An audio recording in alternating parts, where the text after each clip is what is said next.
Assalamualaikum warahmatullahi wabarakatuh. Perkenalkan, nama saya Sofatul Kolbia. Saya Rosis Nanda.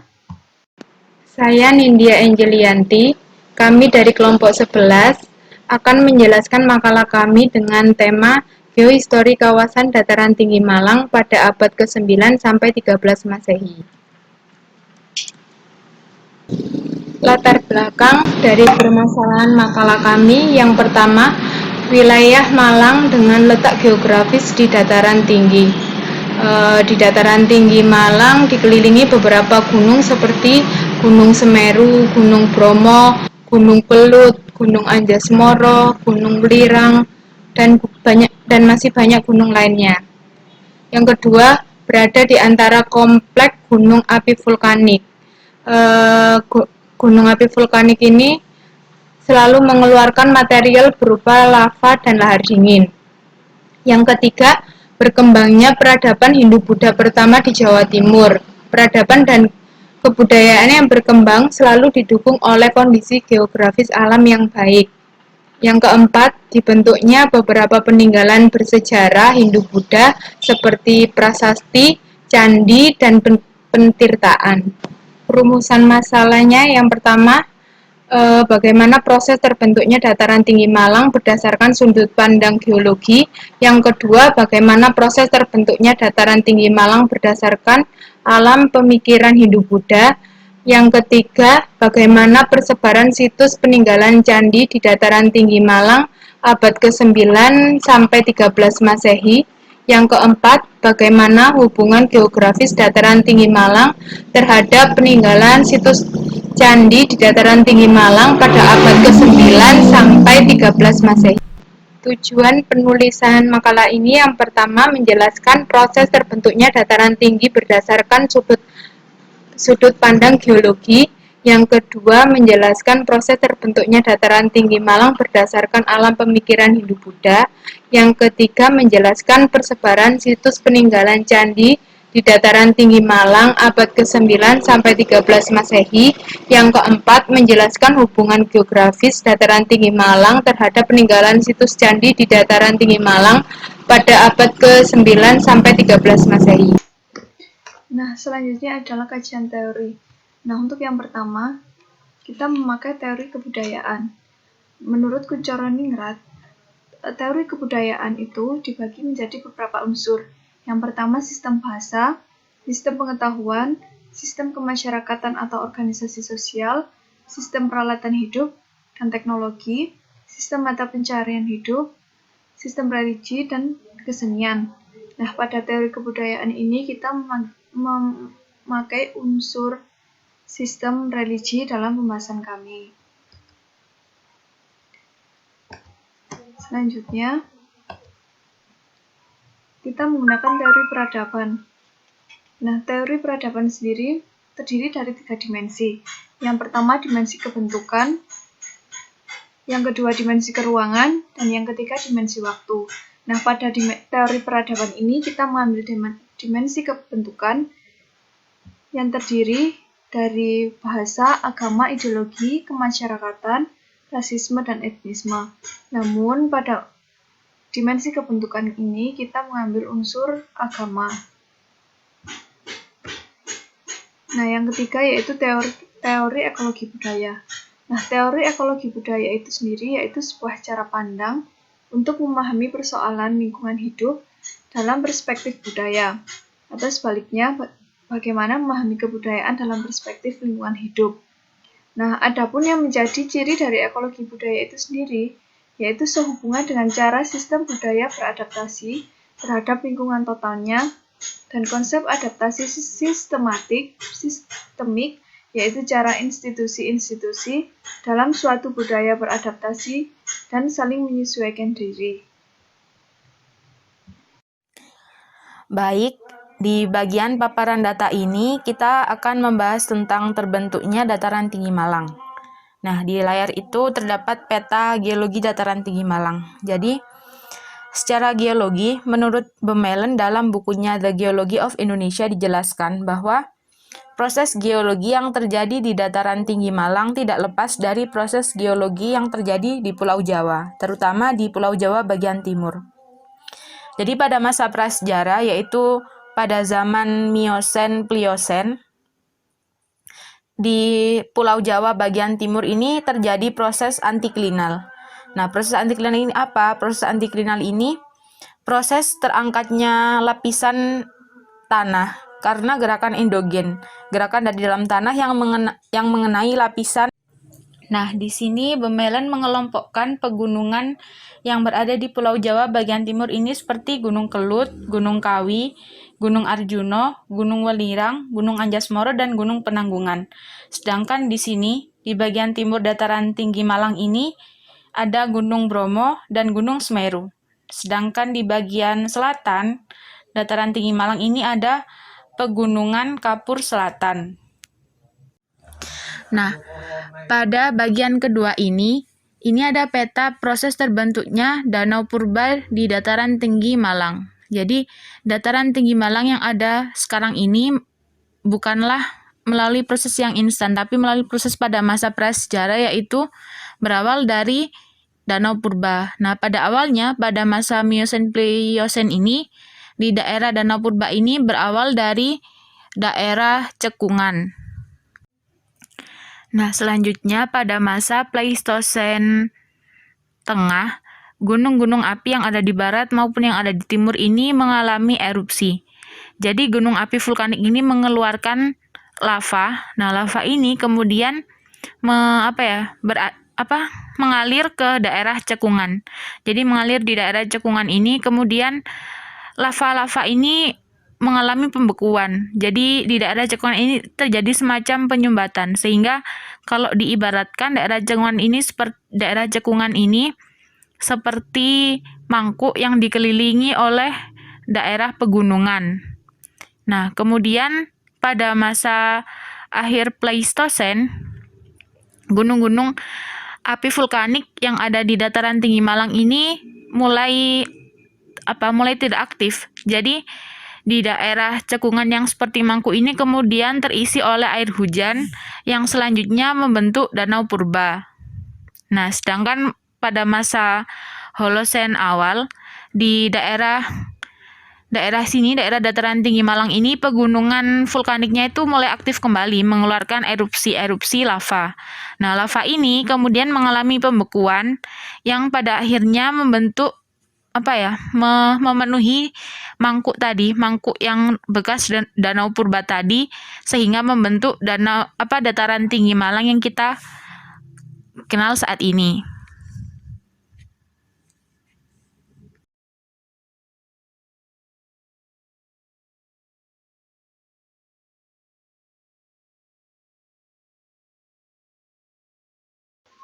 Nah, selanjutnya adalah peta persebaran situs candi peninggalan dari Kerajaan Kanjuruhan.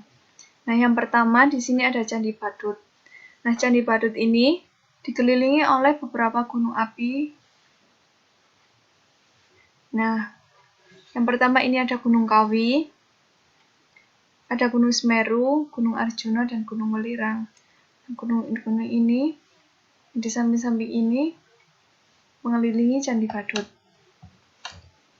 Nah, Candi Badut sendiri didirikan pada hari Jumat, tepatnya tanggal 1 Paru Peteng tahun 682 Saka atau 760 Masehi. Nah, tujuan dari didirikannya Candi Badut ini yaitu untuk memuliakan Sang Resi Agastya yang dibangun oleh Sang Liswa Gajayana yang pada masa itu memerintah Kerajaan Kanjuruhan. Nah, Candi Badut ini terletak di Desa Karangbesuki, Kecamatan Dau, Kabupaten Malang. Nah, secara geografis, Candi Badut berada di lempengan lereng timur Gunung Kawi, juga berada di sebelah barat Sungai Medro yang membelah Desa Karangbesuki dari arah utara hingga selatan. Nah, selanjutnya, ini ada Candi Songgoriti. Nah, Candi Songgoriti ini juga dikelilingi beberapa gunung, yaitu Gunung Kawi, Gunung Arjuno, dan Gunung Anjasmara. Nah, Candi Songgoriti ini merupakan salah satu peninggalan dari Kerajaan Mataram kuno yang berada di wilayah Jawa Timur. Nah, pada masa itu, pembentukan Candi Songoriti ini dipimpin oleh Empu Sindok. Nah, Candi Songoriti yang didirikan sekitar abad ke-10 Masehi. Candi Songoriti terletak di Jalan Songoriti, Desa Songgokerto, Kecamatan Batu, Kota Batu. Nah, Kota Batu sendiri secara geografis berada di antara cekungan Gunung Arjuna dan Gunung Kawi. Nah, jadi Candi Songoriti ini merupakan salah satu situs yang berfungsi sebagai tempat petirtan. Kenapa? Karena pada awalnya Candi Songoriti ini dibangun setelah Empu Sindok itu melakukan pertapaan untuk mencari sumber mata air. Nah, dari alasan itulah kenapa Candi Songoriti ini difungsikan sebagai tempat patirtan. Nah, selanjutnya adalah peta persebaran situs candi peninggalan dari Kerajaan Kanjuruhan. Nah, yang pertama di sini ada Candi Badut. Nah, Candi Badut ini dikelilingi oleh beberapa gunung api. Nah, yang pertama ini ada Gunung Kawi, ada Gunung Semeru, Gunung Arjuna, dan Gunung Welirang. Gunung-gunung ini di samping-samping ini mengelilingi Candi Badut. Nah, Candi Badut sendiri didirikan pada hari Jumat, tepatnya tanggal 1 Paro Peteng tahun 682 Saka atau 760 Masehi. Nah, tujuan dari didirikannya Candi Badut ini yaitu untuk memuliakan Sang Resi Agastya yang dibangun oleh Sang Liswa Gajayana yang pada masa itu memerintah Kerajaan Kanjuruhan. Nah, Candi Badut ini terletak di Desa Karangbesuki, Kecamatan Dau, Kabupaten Malang. Nah, secara geografis, Candi Badut berada di lempengan lereng timur Gunung Kawi, juga berada di sebelah barat Sungai Medro yang membelah Desa Karangbesuki dari arah utara hingga selatan. Nah, selanjutnya ini ada Candi Songoriti. Nah, Candi Songoriti ini juga dikelilingi beberapa gunung, yaitu Gunung Kawi, Gunung Arjuna, dan Gunung Anjasmara. Nah, Candi Songoriti ini merupakan salah satu peninggalan dari Kerajaan Mataram Kuno yang berada di wilayah Jawa Timur. Nah, pada masa itu, pembentukan Candi Songoriti ini dipimpin oleh Empu Sindok. Nah, Candi Songoriti yang didirikan sekitar abad ke-10 Masehi. Candi Songoriti terletak di Jalan Songoriti, Desa Songgokerto, Kecamatan Batu, Kota Batu. Nah, Kota Batu sendiri secara geografis berada di antara cekungan Gunung Arjuna dan Gunung Kawi. Nah, jadi Candi Songoriti ini merupakan salah satu situs yang berfungsi sebagai tempat petirtan. Kenapa? Karena pada awalnya Candi Songoriti ini dibangun setelah Empu Sindok itu melakukan pertapaan untuk mencari sumber mata air. Nah, dari alasan itulah kenapa Candi Songoriti ini difungsikan sebagai tempat patirtan. Baik. Berikut ini tampilan dari peta persebaran situs candi peninggalan Kerajaan Singasari. Jadi di dataran tinggi Malang ini ada yang yang diketahui itu ada 3 peninggalan Kerajaan Singasari. Yang pertama ini ada Candi Kidal. Nah, ini Candi Kidal. Jadi secara geografis Candi Kidal ini terletak di lereng Gunung Guring ya. Di lereng timur Gunung Guring dan lereng Gunung Semeru. Sama. Ini terletak di Desa Rejakidal, Kecamatan Tumpang, Kabupaten Malang. Sedangkan Candi Jago atau Candi Jajaku ini terletak di Desa Tumpang, Kecamatan Tumpang. Ini juga sama, ini terletak di lereng Gunung Semeru.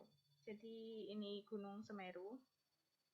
Nah, ini kalau kita biasanya kalau mau ke pendakian ke Bromo atau ke Semeru kan lewat sini. Nah, ini kayak satu arah gitu. Nah, terus ini yang ketiga itu Candi Singasari. Candi Singasari ini terletak di Desa Renggo, Kecamatan Singosari, Kabupaten Malang. Jadi ini terletak di selatan ya, bisa dibilang selatan, di lereng selatan Gunung Arjuna. Nah, ini untuk lebih jelasnya. Jadi ini Candi Kidal. Candi Kidal ini dibangun pada masa Raja Wisnuwardana sebagai bentuk penghormatan terhadap leluhurnya, yaitu Raja Anusapati sekaligus ayahandanya yang merupakan raja kedua dari kerajaan Singasari. Nah, Candi Kidal ini kalau dilihat bentuknya ramping ini bercorak Jawa Timuran. Seperti itu, digunakan sebagai tempat pendarmaan.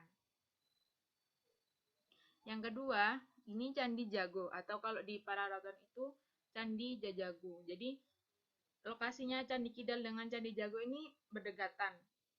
Bisa ditempuh dalam waktu 1 hari.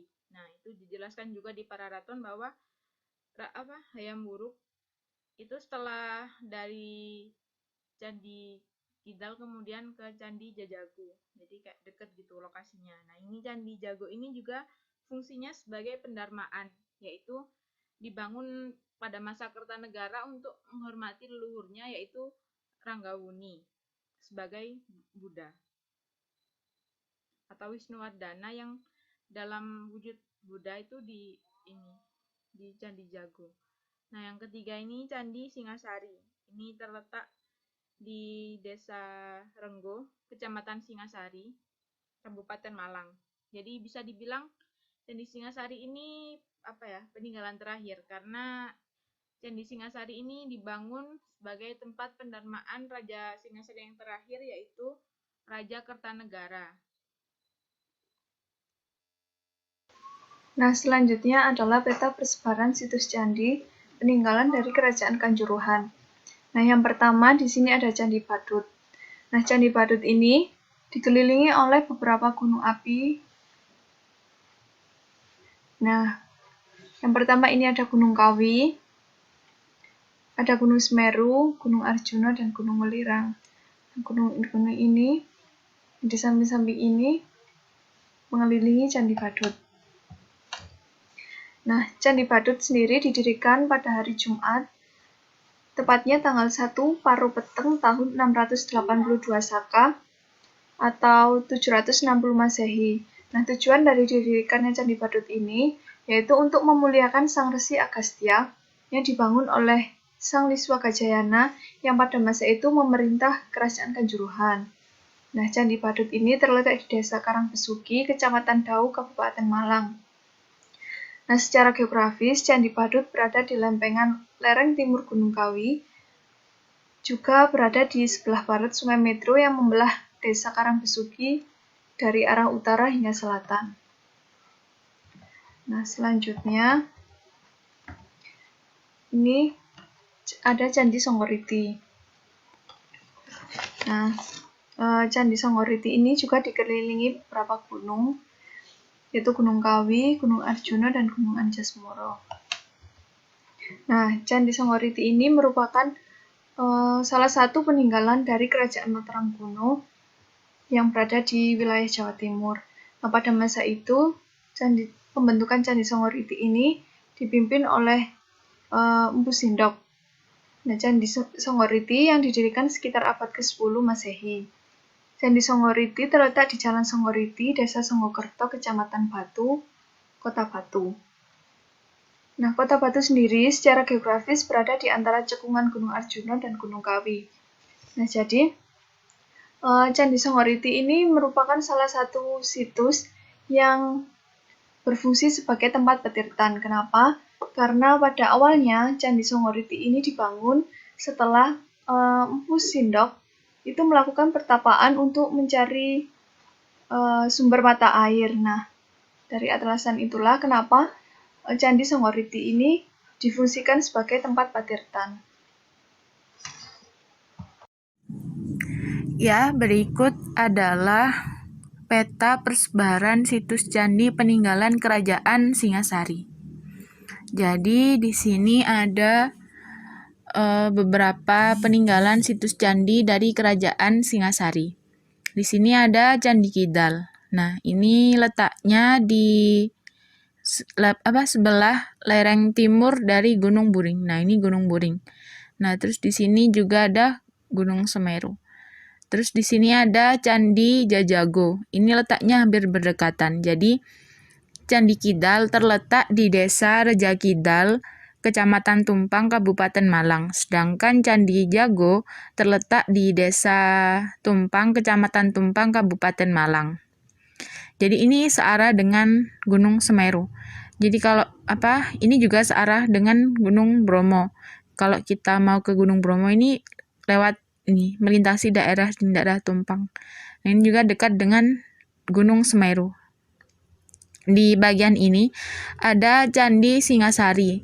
Candi Singasari ini secara geografis terletak di sebelah, bisa dibilang di lereng selatan dari Gunung Arjuno. Nah, ini Candi Singasari terletak di Desa Rejakidal, Kecamatan Singasari, Kabupaten Malang. Nah, ini gambar yang lebih jelas dari Candi Kidal. Jadi Candi Kidal ini dibangun pada masa pemerintahan Raja Wisnuwardana. Nah, fungsi Candi Kidal sendiri yaitu digunakan sebagai candi pendarmaan, yaitu pendarmaan dari leluhurnya Wisnuwardana yaitu Anusapati yang merupakan raja kedua dari Kerajaan Singasari. Dilihat dari gaya bangunannya yang ramping, Candi Kidal ini bergaya Candi Jawa Timuran. Nah, di bagian kedua ini ada Candi Jago, atau dalam Pararaton disebut dengan Candi Jajagu. Candi Jajagu ini didirikan pada masa Raja Kertanegara. Fungsi dari Candi Jago ini yaitu sebagai pendarmaan dari Raja Wisnuwardana. Lokasi Candi Jago dengan Candi Kidal ini berdekatan, sama-sama di Kecamatan Tumpang. Merujuk pada Kitab Negara Kertagama dijelaskan bahwa pada saat Raja Hayam Wuruk melakukan perjalanan antara Candi Kidal dengan Candi Jago itu hanya ditempuh waktu 1 hari. Adapun keunikan dari Candi Jago ini yaitu bentuknya yang berbeda dengan candi pendarmaan sebelumnya, yaitu Candi Kidal. Nah, ini adalah bangunan dari Candi Singasari. Candi Singasari sendiri terletak di Desa Renggo, Kecamatan Singosari, Kabupaten Malang. Candi Singasari ini dibangun pada masa akhir dari Kerajaan Singasari. Bisa dibilang Candi Singasari ini peninggalan terakhir dari Kerajaan Singasari, karena fungsi dari Candi Singasari sendiri yaitu sebagai candi pendarmaan raja terakhir Singasari yaitu Raja Kertanegara. Nah, selanjutnya yaitu bagian analisis. Nah, pada bagian analisis ini kita membahas tentang hubungan topografi Malang berdasarkan alam pemikiran Hindu-Buddha dengan persebaran situs candi Hindu-Buddha pada abad 9 hingga 13 Masehi. Nah, untuk yang pertama, gunung itu dianggap sebagai perwujudan lingga, atau dalam filosofi lingga ini dianggap sebagai dewa Siwa, dan laut sebagai sumber mata air yang diibaratkan sebagai perwujudan yoni, yaitu filosofi Syakti Siwa. Nah, dalam buku Tantu Panggelaran yang dikarang oleh Empu Kutritusan tahun 1630 Masehi, nah pada awalnya Pulau Jawa ini masih belum stabil karena selalu bergoyang-goyang. Nah, Pulau Jawa masih sepi dan belum berpenghuni pada masa itu. Nah, akhirnya Batara Jaya Jagat Pramana bersemedi di Gunung Dieng. Nah, setelah bersemedi ini, Sang Batara Guru memerintahkan para dewata, resi, pahlawan, gandrawa, dan bidadari untuk memindahkan Gunung Mahameru yang ada di India supaya diletakkan di Gunung Jawa sebagai penindih agar stabil dan tidak bergoyang. Jadi Batara Guru ini menyuruh para dewa, resi, bidadari memindahkan Gunung Mahameru yang ada di India ini ke Pulau Jawa agar Pulau Jawa ini stabil. Nah, pada saat pemindahan Gunung Mahameru ini ada reruntuhan dari Gunung Mahameru ini yang berada yang jatuh di daerah Malang, bersebaran di daerah sekitar Malang. Nah, reruntuhan yang berjatuhan ini jatuh ke bumi dan berubah menjadi gunung-gunung yang pada masa itu gunung itu dianggap sebagai gunung suci. Nah, jadi perpindahan dari Gunung Mahameru yang ada di India ini yang reruntuhannya di daerah Jawa ini menjadi gunung-gunung yang dianggap suci saat pemindahannya. Nah, dan puncak dari perpindahannya itu berada di Gunung Semeru yang sekarang ini. Jadi, kenapa Gunung Semeru dianggap sebagai salah satu perwujudan dari Gunung Mahameru yang ada di India.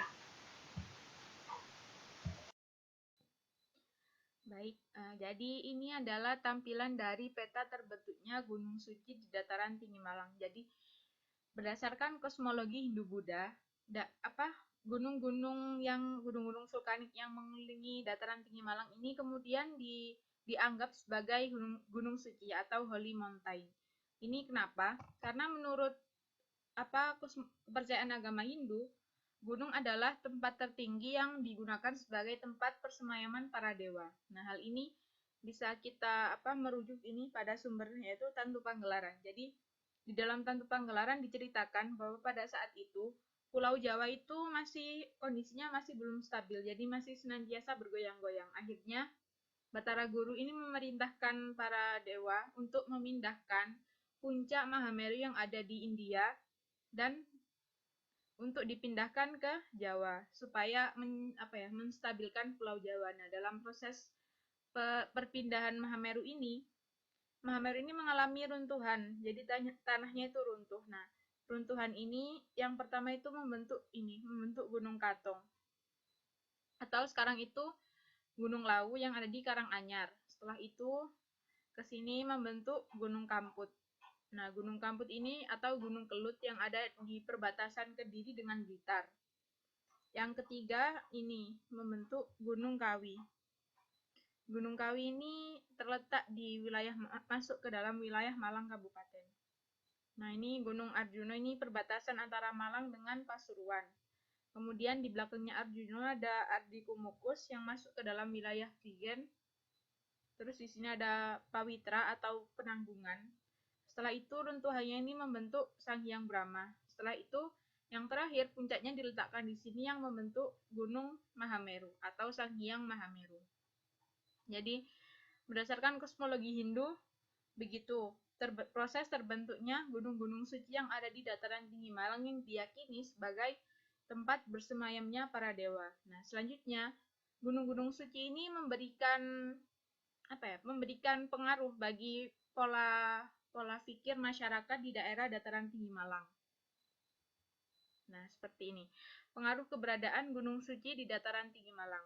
Seperti yang tadi sudah saya sebutkan, keberadaan dari gunung-gunung suci yang ada di dataran tinggi Malang ini memberikan pengaruh di lingkungan masyarakat, yaitu seperti ini.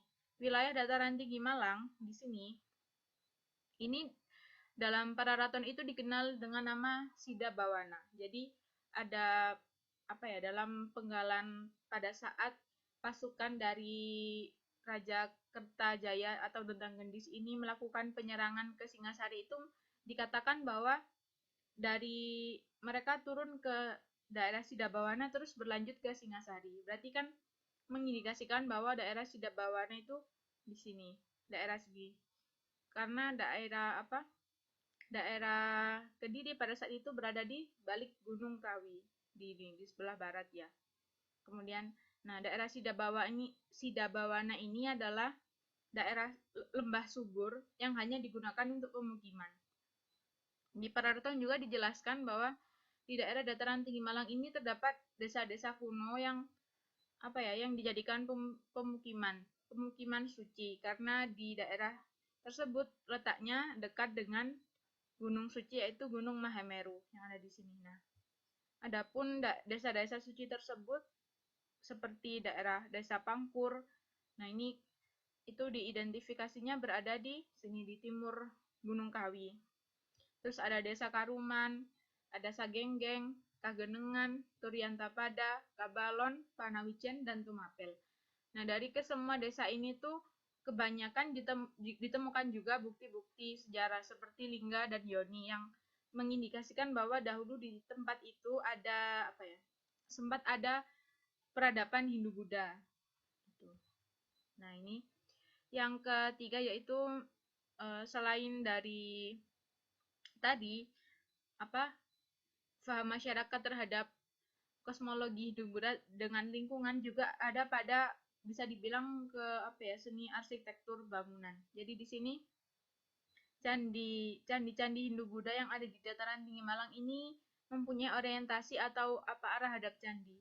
Jadi karena seperti yang kita ketahui, candi adalah tempat kebanyakan candi di sini digunakan sebagai tempat pendarmaan para raja, sehingga orientasi dari candi ini pasti mengarah kepada Gunung Mahameru atau Sang Hyang Mahameru, karena di Gunung Mahameru ini dianggap sebagai tempat yang suci dan tempat bersemayamnya para dewa, sehingga ketika seorang raja ini meninggal, dia diibaratkan itu sudah berada di alam bersama para dewa gitu. Jadi kebanyakan arah hadapnya Candi Kidal, Candi Jago, Candi Singasari ini arah hadapnya ke sini, ke Gunung Mahameru.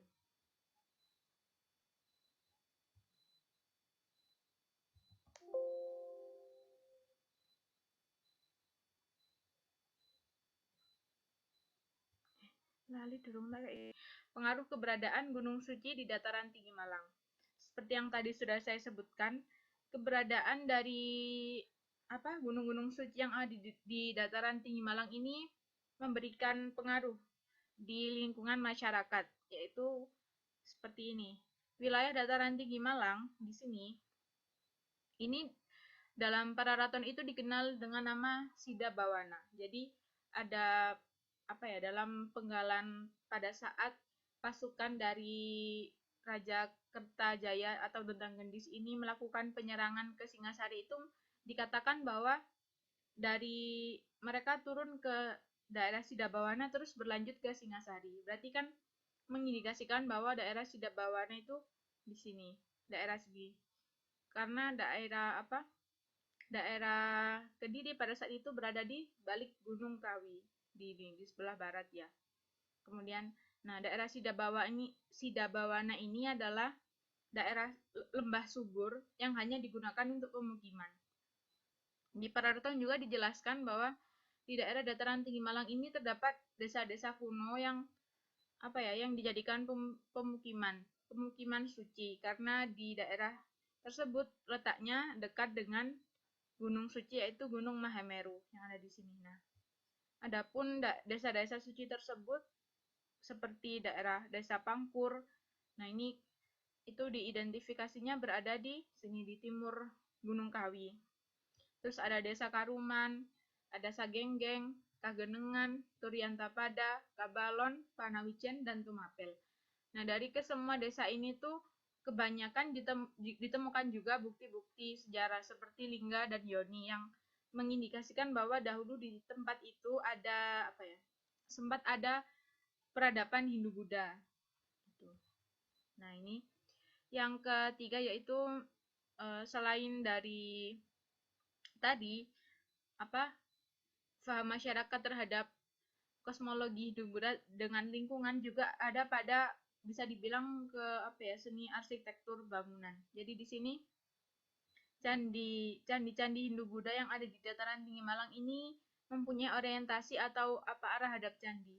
Jadi karena seperti yang kita ketahui, candi adalah tempat kebanyakan candi di sini digunakan sebagai tempat pendarmaan para raja, sehingga orientasi dari candi ini pasti mengarah kepada Gunung Mahameru atau Sang Hyang Mahameru, karena di Gunung Mahameru ini dianggap sebagai tempat yang suci dan Nah, yang terakhir yaitu kesimpulan. Dari paparan data, yang pertama kondisi geografis wilayah Malang Raya, khususnya daerah dataran tinggi Malang. Nah, yang kedua persebaran situs-situs Hindu-Buddha yang ada di Malang. Yang ketiga, dataran tinggi Malang sebagai tempat peradaban Hindu-Buddha di Jawa Timur. Nah, setelah itu kita mengkaji menggunakan 3 teori, yaitu teori kebudayaan, peradaban, dan ekologi budaya. Nah, dari hasil mengkaji ini dapat disimpulkan bahwa suatu sistem budaya itu dapat beradaptasi terhadap lingkungan. Nah, hal ini dibuktikan dengan yang pertama adanya kepercayaan masyarakat terhadap gunung-gunung suci yang mengelilingi dataran tinggi Malang. Nah, bukti yang kedua yaitu gunung suci sebagai orientasi dari bangunan suci seperti candi. Nah, bukti yang ketiga yaitu kepercayaan masyarakat terhadap pemukiman suci yang terletak di lembah pegunungan suci. Nah, jadi lingkungan dapat mempengaruhi perkembangan suatu kebudayaan. Nah, pada pembahasan kali ini khususnya di daerah dataran tinggi Malang. Nah, lingkungan dari lingkungan dataran tinggi Malang itu memunculkan kepercayaan bahwa alam seperti gunung suci yang pada mulanya yang berada di India,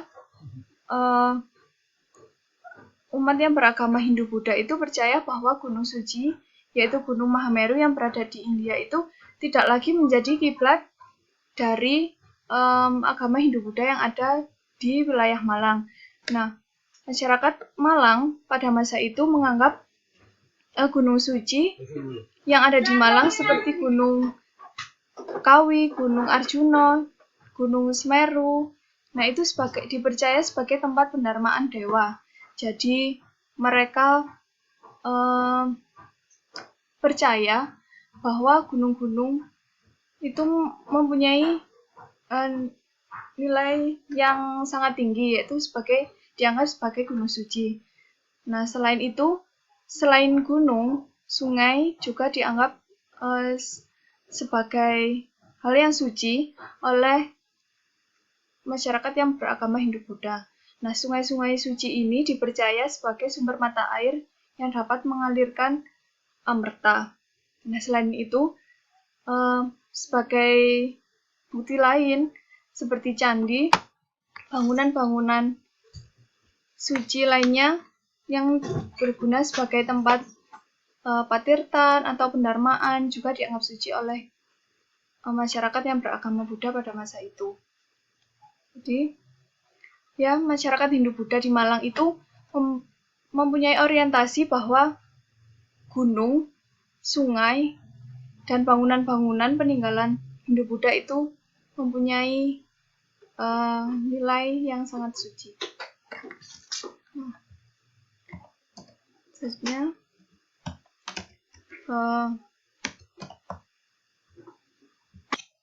sekian presentasi dari kelompok kami. Mohon maaf apabila banyak kekurangan. Terima kasih. Wassalamualaikum warahmatullahi wabarakatuh.